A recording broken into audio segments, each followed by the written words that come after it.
High blood pressure is the #1 risk factor for death in the world, affecting nearly 78 million Americans. That's 1 in 3 adults. And as we age, our pressures get higher and higher, such that by age 60, it strikes more than half. Well, if it affects most of us when we get older, maybe it's less a disease and more just an inevitable consequence of aging. No, we've known since the 1920s that high blood pressure need not occur. Researchers measured the blood pressure of 1,000 people in rural Kenya who ate a diet centered around whole plant foods, whole grains, beans, vegetables, fruit, and dark green leafies. Our pressures go up as we age. Their pressures actually go down. And the lower, the better. The whole 140/90 cutoff is arbitrary. Even people who start out with blood pressures under 120/80 appear to benefit from blood pressure reduction.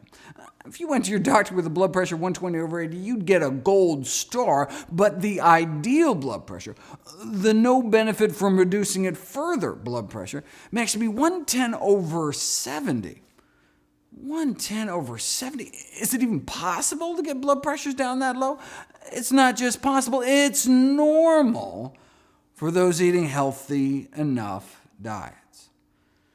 For 2 years at a rural Kenyan hospital, 1,800 patients were admitted. How many cases of high blood pressure did they find? 0. Wow, they must have had low rates of heart disease. No, they had no rates of heart disease. Not a single case of arteriosclerosis, our #1 killer, was found. Rural China, too, about 110/70 their entire lives, 70-year-olds with the same average blood pressure as 16-year-olds. Now, Africa, China, vastly different diets, but what they shared in common is that they were plant-based day-to-day, with meat only eaten on special occasions. Now, why do we think it's the plant-based nature of their diets that was so protective? Because in the Western world, as the American Heart Association has pointed out, the only folks really getting it down that low were those eating strictly plant-based diets, coming in at about 110/65.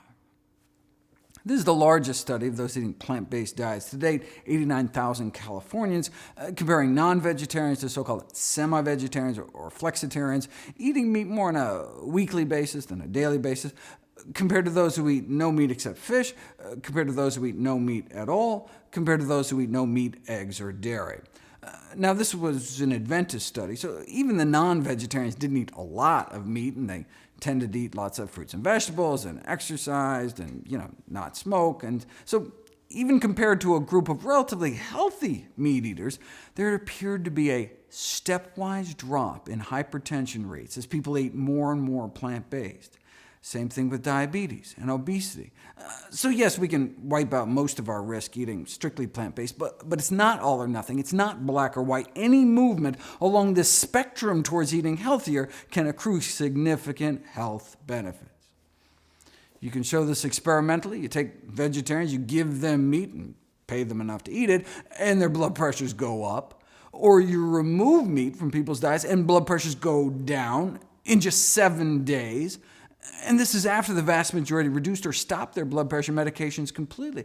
They had to stop their medications. Once you treat the cause, once you eliminate the disease, you can't be on blood pressure pills with normal blood pressure. You can drop your pressures too low, get dizzy, fall over, hurt yourself. So your doctor has to pull you off the pills.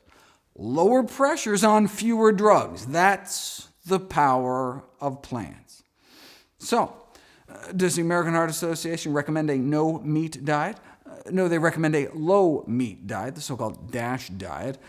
Why not completely plant-based? When the DASH diet was being created, were they just not aware of this landmark research done by Harvard's Frank Sachs?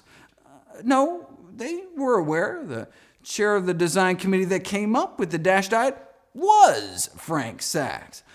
See, the DASH diet was explicitly designed with the #1 goal of capturing the blood pressure-lowering benefits of a vegetarian diet, yet contain enough animal products to make it palatable to the general population. They didn't think the public could handle the truth.